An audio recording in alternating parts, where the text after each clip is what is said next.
Bhaskaran SP cyber crime.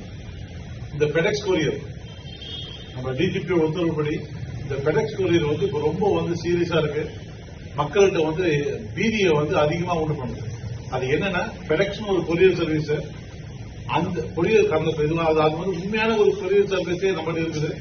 But இருந்தாலும் ஒரு பேக்கா நாங்க தான் அந்த பெடெக்ஸ் கொரியர் சர்வீஸ் பேசுறோம் சொல்லிட்டு தங்களை இன்ட்ரோடியூஸ் பண்ணிக்கிட்டு உங்களுக்கு பார்சல் வந்தா மாதிரி இல்ல நீங்க யாருக்கோ பார்சல் அனுப்பினா மாதிரி அது ஒரு இல்லீகல் பார்சல் சொல்லிட்டு உங்களை முதல்ல ஒரு குற்றவாளியா உங்ககிட்ட காட்டி விட்டுட்டு அதுக்கப்புறம் உங்களுடைய ஐடி கார்டு, உங்களுடைய பேன் கார்டு, உங்களுடைய ஆதார் கார்டு தான் அதுல இருக்குதுன்னு சொல்லி உங்களை பயமுறுத்திட்டு உங்களை என்ன பண்றாங்க, நீங்க இப்ப போலீஸ்கிட்ட பேசுங்க, மும்பாயோடைய இந்த அந்தாரி போலீஸ் அவங்க கிட்ட பேசுங்கன்னு சொல்லிட்டு உங்களை அவங்க கிட்ட கால் டைவர்ட் பண்ணி விடுற மாதிரி பண்றாங்க.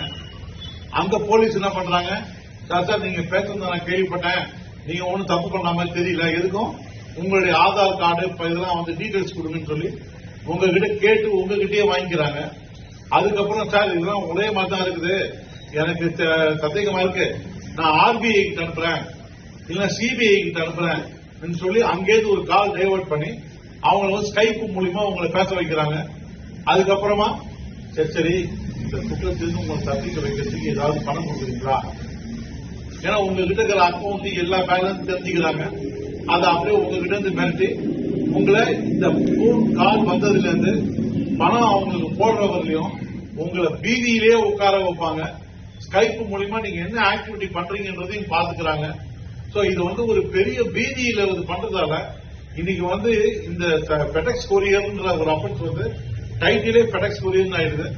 சோ ஊர்ல மக்களுக்கு பீதி இருக்குதுன்றதுனால இந்த அட்வர்டைஸ்மெண்ட்டை எங்க டிஜிபி டாக்டர் ஸ்ரீனிவாஸ் அவர்கள் உத்தரவின் பேர்ல இதை உங்களுக்கு எல்லாத்துக்கும் கவனத்துக்கு கொண்டு வரேன்.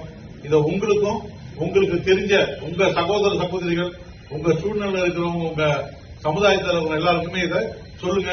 இத மாதிரி பெடெக்ஸ்னு உங்ககிட்ட கால் வந்ததுன்னா காலை கட் பண்ணிட்டு அடுத்த வேலையை பாருங்க.